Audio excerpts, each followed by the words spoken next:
সশস্ত্র বাহিনী দিবস উপলক্ষে মোংলায় নৌবাহিনীর যুদ্ধজাহাজ সর্বসাধারণের জন্য উন্মুক্ত রাখা হয়েছে। দিগরাজ নৌঘাটিতে বৃহস্পতিবার দুপুর থেকে বিকেল পর্যন্ত নৌবাহিনীর যুদ্ধজাহাজ বিএনএস কপোতাক্ষ দর্শনার্থীদের জন্য উন্মুক্ত রাখা হয়। জাহাজটি দেখতে সেখানে বিভিন্ন বয়সের বিপুল সংখ্যক মানুষের ঢল নামে।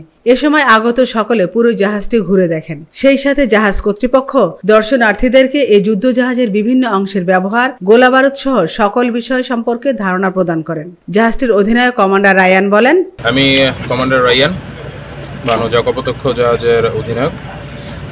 আজ 21শে নভেম্বর সশস্ত্র বাহিনী দিবস। আপনারা জানেন এই দিনে 1971 সালে আমাদের মুক্তিকামী সাধারণ জনগণের সাথে সেনা, নৌ ও বিমান বাহিনীর বীর সেনারা মুক্তিযুদ্ধে ঝাঁপিয়ে পড়ে, যার ফলে আমাদের বিজয় ত্বরান্বিত হয়। এই জন্য এই দিনটি আমাদের কাছে অত্যন্ত গুরুত্বপূর্ণ এবং তাৎপর্যপূর্ণ। আজকের এই বাংলাদেশ নৌবাহিনীর বেশ কিছু জাহাজ জনসাধারণের জন্য উন্মুক্ত করা হয়েছে।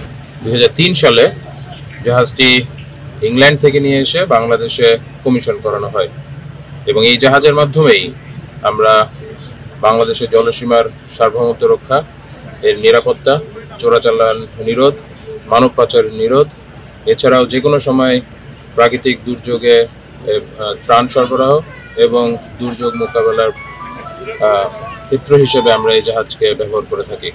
এছাড়াও এই জাহাজের মাধ্যমেই আমরা দেশে এবং দেশের বাহিরে বিভিন্ন ধরনের মহড়ায় অংশগ্রহণ করে থাকি।